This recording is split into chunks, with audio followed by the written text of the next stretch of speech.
ucapkan Wansang Lauses dan selamat malam sesiang sesje. Di sini saya mau memberikan testimoni bagaimana longfitologi ini sangat luar biasa ya. Ketika secara medis kita berobat nggak ada hasilnya sama sekali, ternyata longfitologi ini bisa memberikan kesembuhan. Yang saya alami dengan anak saya ketika tahun 2020 COVID, semua kan melakukan social distancing dan dia tidak sekolah. Jadi 2-3 bulan kemudian setelah COVID itu dia getar-getar.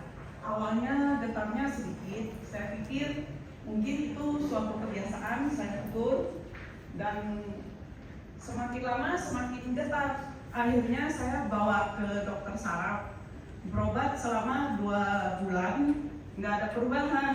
Jadi kata dokter saraf itu sebaiknya dibawa ke Singapura atau paling tidak dibawa ke Jakarta ke rumah sakit RSCM. Tetapi waktu itu kan semua lockdown di Singapura, Malaysia, dan ke Jakarta pun kan PPKM nggak bisa. Jadi akhirnya 2 bulan nggak ada hasil. Saya bawa pas suatu hari dia bilang di kepala dia tuh seperti ada bunyi mesin di ruang ICU. Ada bunyi, terus ada suara-suara yang berisik. Jadi akhirnya saya bawa ke psikiater. 5 bulan berobat. Karena dikasih obat penenang atau obat tidur itu dia kebanyakan tidur. Setelah itu getarnya agak kurang. Tetapi suatu hari kami sekeluarga kena COVID. Setelah sembuh dari COVID itu tambah getar. Akhirnya saya bawa ke Jakarta berobat di RSCM. Di sana dibilang didiagnosa involuntary movement. Artinya dia bergetar di luar kesadaran dia. Setelah berobat di RSCM itu,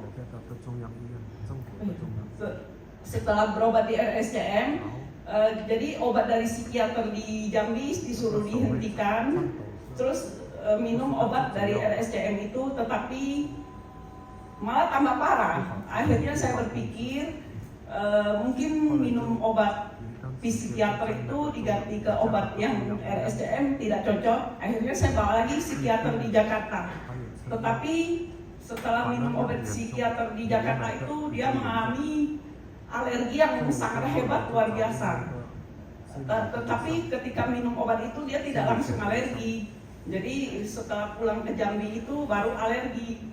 Jadi sampai 2 minggu dirawat di rumah sakit. Habis itu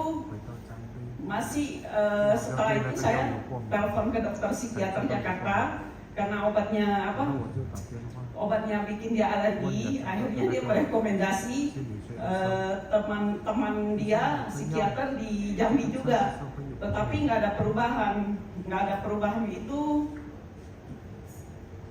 selama sampai 2 tahun itu selama itu nggak ada perubahan, getar-getar hebat. Saya bawa berobat lagi ke Malaysia. Sampai ke Malaysia pun dikasih obat bikin anak saya alergi. Jadi pulang dari Malaysia masih begitu, ada kira-kira 2 tahun gitu getar-getar. Akhirnya saya di Malaysia didiagnosa Tourette syndrome. Tourette syndrome itu saya secara medis sudah nggak ada hasilnya secara medis. Jadi saya cari tahu tentang penyakit ini. Akhirnya dibilang meditasi itu membantu. Jadi saya cari tahu di mana bisa anak saya bermeditasi. Jadi melalui seorang bruder saya dikenalkan ke pusat meditasi yang ada di Bali yang cukup terkenal, yaitu Bali Usada dengan Pak Merta Ade. Akhirnya saya bisa konsultasi dengan Pak Merta Ade. Akhirnya Pak Merta Ade bilang gini, kalau saya bisa ketemu si Jason, anak saya itu, saya bisa salurkan energi positif. Jadi seketika itu saya teringat longfitologi karena saya pernah belajar longfitologi juga. Jadi akhirnya saya coba hubungi Sece Yenita. Jadi akhirnya setelah hubungi Sece Yenita, diterapi selama 7 hari, itu akhirnya anak saya sembuh. Akhirnya anak saya bisa sembuh, terus akhirnya dikasih juga. Setelah itu disuruh pakai baju yang diterapi Lause. Jadi saya tuh sebenarnya kurang percaya juga ya, kok bisa ya Lause dari Taiwan terapi baju anak saya untuk dipakai gitu kan, bisa gitu. Jadi saya tanya ke anak saya, apa rasanya yang baju yang diterapi Lause dari Taiwan? Dia bilang panas baju itu. Nah sejak itu anak saya sembuh gitu. Terima kasih kepada Lause dan Indonesia.